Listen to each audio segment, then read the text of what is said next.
It takes guts and talent to be an entertainer. Chapter 1. A good entertainer communicate a love for humanity. The real world of entertainment. Great art takes a lifetime of hard work, dedication, and endless inspiration. If you want to get into the entertainment industry to get rich and famous and not expressly for the love of the work, unless you're one of the few flukes who gets lucky, you won't make it for a lifetime. If you think you've got talent in anything, go to Vegas to ply your wares or simply start in your locale right now. If you're any good, doors will open, people will give you opportunities. Don't go to Hollywood, at least not right away, because there are already a million pop culture flakes there in front of you deluding themselves into thinking they will be famous, but you can't really be famous for very long without some substance, talent, stunning beauty, or charisma backing you up. Even though most dreamers think they have special superior qualities, in the objective glare of icy stage lights, they got nothing but a case of stage fright, so get real. Hone your craft, then go from there, but a lot of people don't even have a craft. They simply think their beauty and magnetism will magically open doors. Don't take a casual approach when looking for entertainment jobs. These jobs are in high demand, therefore the competition is fierce, because every artsy kid you knew in school is trying to pursue this course of action, to make it in one of the few interesting, artistic endeavors out there that pays money. If you do the math, you will see that there ain't a lot of money in artistic/entertainment fields except for the few people at the top. The actor unions are now afraid that artificial intelligence will replace human people with computer-generated ones. Everybody else is beating themselves and each other up to try to get a little piece of the action. If you've got cast iron nerves and guts, go for it. There's no rhyme nor reason why a former model gets a TV show while the Shakespearean actress can't even get a minor part on it.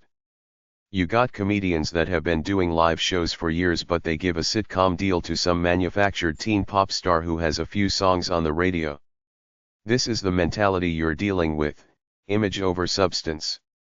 Personally, I think pop culture entertainment is an overrated bunch of hype that has brainwashed the stupid, weak people of our society who aren't strong enough to live their own lives and develop their own identities, so they fill themselves up with this crap.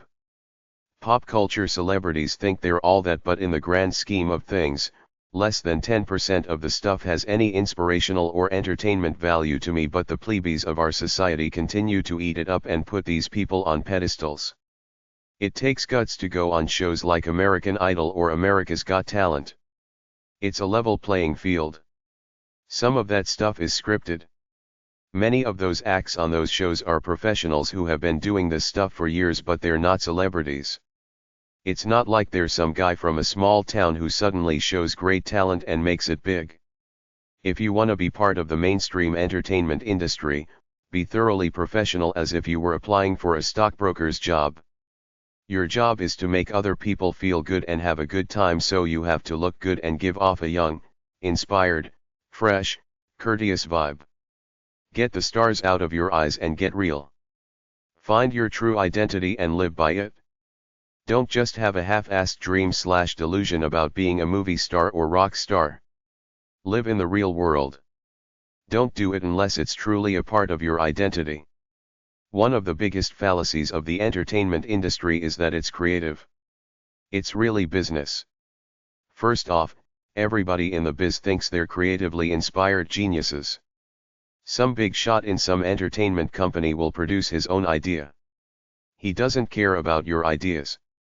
If you want to work for him according to his vision, fine, but don't expect to create your own creatively inspired idea until you're a big shot like him, and by then you will be a conservative, business-minded person playing it safe, which means repeating what has already been successful without deviating from the formula or taking much of any risks, if any. Why do you think so many movies or music videos look the same? People simply will not put up the money to take risks. They will take it slow, conventional and risk-free. Truly creative people say screw the system in the entertainment industry and set out to do their own thing, as with the many independent filmmakers out there. But the downside for all these loner visionaries is that there are so many of them that they have to fight to get publicity at film festivals. Because they have limited budgets, it's very rare for a low-budget movie to stand out and shine. On top of that, people get tired of mainstream entertainment. I rarely watch movies or music videos. The chances of doing something great, inspired and significant for the world community through a film or any other work of creative entertainment is negligible because there are so many entertainment products already out there. Every single day, I can look at certain websites to see new movie releases.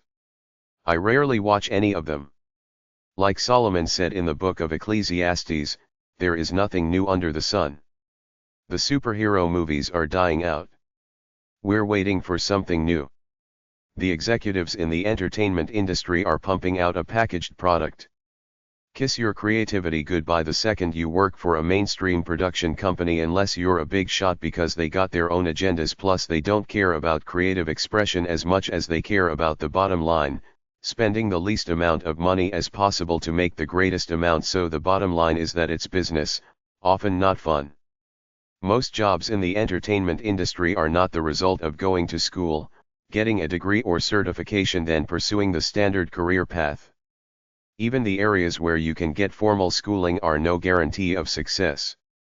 Film schools routinely turn away thousands of applicants, yet a film degree is almost meaningless because it's the final product that counts, and this comes from ability, passion, persistence, and making your own breaks, not credentials from a formal academic institution. A drama degree is no measure of success, neither are qualifications in any of the technical or offshoot fields. The way to do it is to keep plugging away with your own creativity in whatever it is that you do. For example, if you're into special effects, do it in your free time, try to network and meet like-minded people, then try to get a job or internship. Start at the bottom, prove yourself quietly. Your superiors see your ability and give you more jobs, just like with every other job, except that it's more competitive.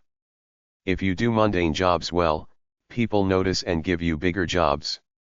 That's the way it works in life, except for the few flukes who become so-called stars because they got some manager behind them manufacturing their careers.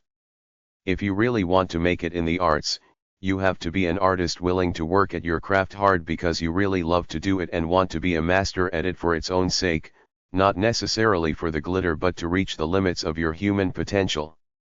If you want to work on the technical or administrative side of the entertainment field, whether it be music or media, get a job anywhere at the bottom and quietly do good work. To my way of thinking, an artist does what he or she does because it's his life's blood, it keeps him inspired about his life. This is the real payoff, creating something interesting from your own vision. But the game is not simply about creating something interesting that you think the world is waiting to see or hear, because it isn't. You're just another pop culture pretender. There's the whole business of selling whatever it is you create to the world. In the entertainment industry, unless you're one of the few flukes who gets lucky, you will pay your dues by working your way through the lower tiers of the system. Then if you're one of the few who gets a carte blanche movie or TV series deal, you will often find yourself taking shortcuts and compromising your artistic vision in order to produce a functional product to save and make money. Look in the daily trades, Hollywood Reporter and Daily Variety, plus several other outlets like the State Employment Agency, or go to independent filmmakers and offer to work behind the scenes in order to make connections and push for a paying gig. If you're lucky, a film studio might hire you full-time, but many jobs are contract work. If you're a technician, you work on a film or a musical project, it's over, then you have to find another job. Most technical and administrative jobs in the industry are unionized. You can work on independent projects as a non-union employee, but if you want to get in with the mainstream companies, you have to be in the unions.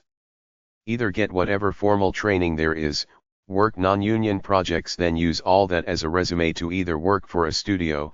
If they hire you because they're so impressed by you as a non-union person, you automatically qualify to join the union for hefty fees, or approach the union directly and ask if they have apprenticeship programs or how to get membership.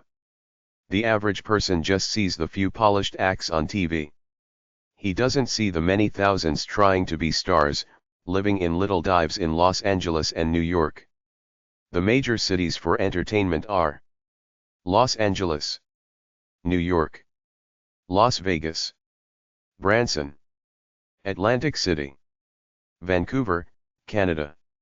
Go to the library, the phone book or to the internet to look through phone books that might help you in your entertainment job search.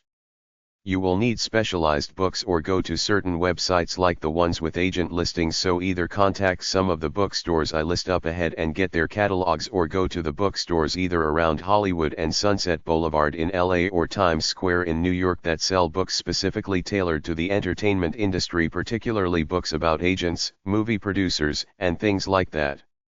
If you're hot stuff with a unique act, go to either Las Vegas, Orlando, Florida, or Branson, Missouri and start out doing your act in small nightclubs. If you're good, somebody who can help you will see you. If you really want to work in the entertainment industry, go to Las Vegas where you can train to be a blackjack dealer in a couple of weeks and work at that while you practice your craft in the little show clubs there. Orlando, Florida is a huge tourist mecca year-round, as is Hilton Head, South Carolina, Palm Springs, and Pebble Beach, California, all golf meccas. Branson, Missouri is expanding all the time as an entertainment mecca. Many vacation spots hire entertainers for summer gigs.